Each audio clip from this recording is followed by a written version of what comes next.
Agora, eu já vou deixar aqui a nossa aula 2, que é só para vocês identificarem os conjuntos e como eles vão estar na reta numérica.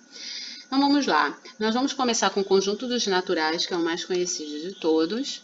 O conjunto dos números naturais, ele é representado pela letra N, foi o primeiro conjunto a ser criado, começando com o zero, tá? Então, nós temos 0, 1, 2, 3, 4, 5 e reticências. Depois, nós temos aqui o conjunto dos números inteiros.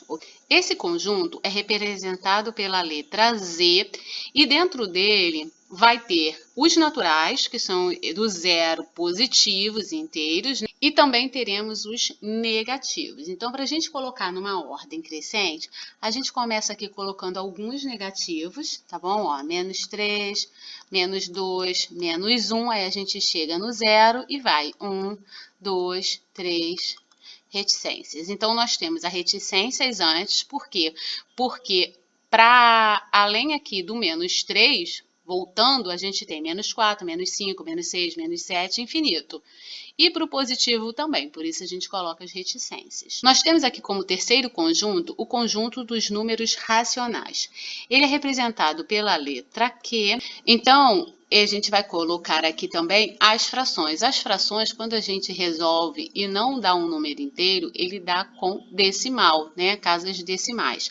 Pode ser um decimal que vai dar um resultado exato, então a gente vai chamar de decimal exato. Vou botar um exemplo aqui, ó, de decimal exato. Se eu pegar 5 e dividir para 2, eu vou ter 2,5. Foi um decimal exato. E também nós temos a dízima periódica. A dízima periódica é quando é infinito, ele não vai finalizar a conta. Então, vamos supor, se eu dividir 1 para 3, eu vou ter 0,33333, tá bom? Então, isso daí é uma dízima periódica. Vamos colocar aqui alguns exemplos. Vou botar uma reticências aqui, vou colocar menos 0,5, 0, 0,5 positivo, 1, né? Aí 1,5 e assim por diante, tá bom? Claro que aqui também poderiam entrar as dízimas periódicas, mas isso aqui foi só para representar para vocês. Vamos colocar agora aqui num outro quadro o conjunto dos irracionais. Enquanto o conjunto dos números racionais, a gente obtém eles através da solução de uma fração, como eu mostrei anteriormente, nesses dois casos aqui, ó, né, esses são os racionais.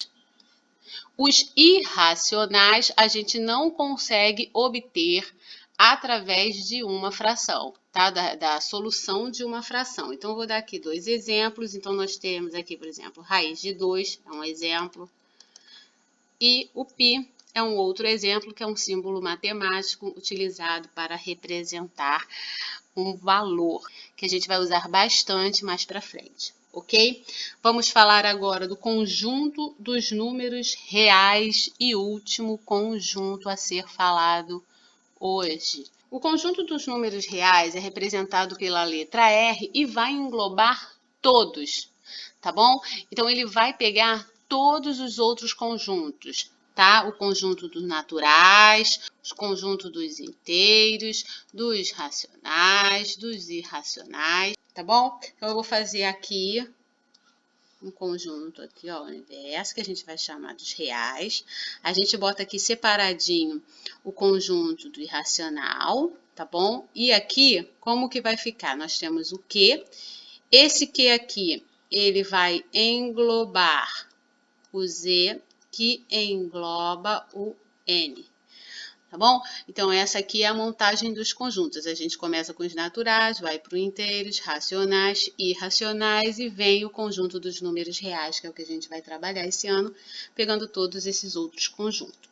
A reta numérica, ela vai ser representada por lado positivo, então vamos botar aqui para a direita são os positivos, para a esquerda são os negativos e a gente coloca o zero aqui, porque essa reta numérica é trabalhada em cima do conjunto dos reais. Então vai ter positivos inteiros, vai ter positivos que são frações, vai ter raízes positivas, e aí a gente vai ter também os negativos, os inteiros negativos e as frações negativas, tá bom?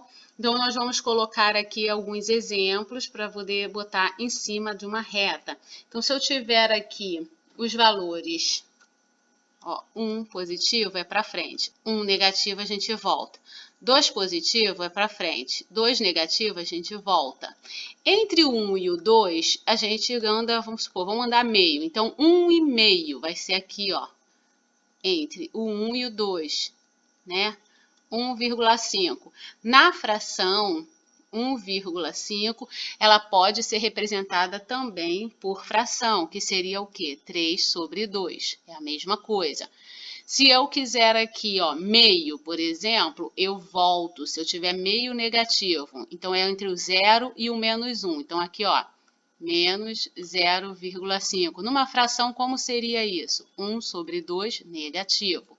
Eu estou até replicando aqui para vocês uma parte que tem aí da apostila, onde tem a reta numérica representando até mais do que o que eu coloquei, né? Então, se vocês observarem, foi o que eu disse, tá vendo? O 0, aí aqui tem várias frações negativas, as posições onde elas ficam entre os inteiros negativos.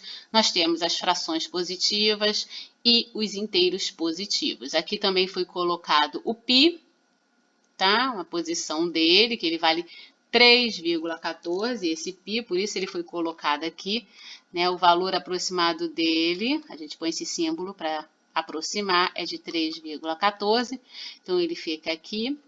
E aqui foi colocado também, ó, a raiz de 3 e a raiz de 2, na posição que seria aqui entre o número inteiro 1 e o número inteiro 2, tá bom? Então, gente, eu vou deixar só esse conceito para vocês, porque como eu já passei a finalização da aula 1, hoje eu vou deixar só esse conceito de que é cada conjunto, cada elemento de cada conjunto que a gente vai trabalhar.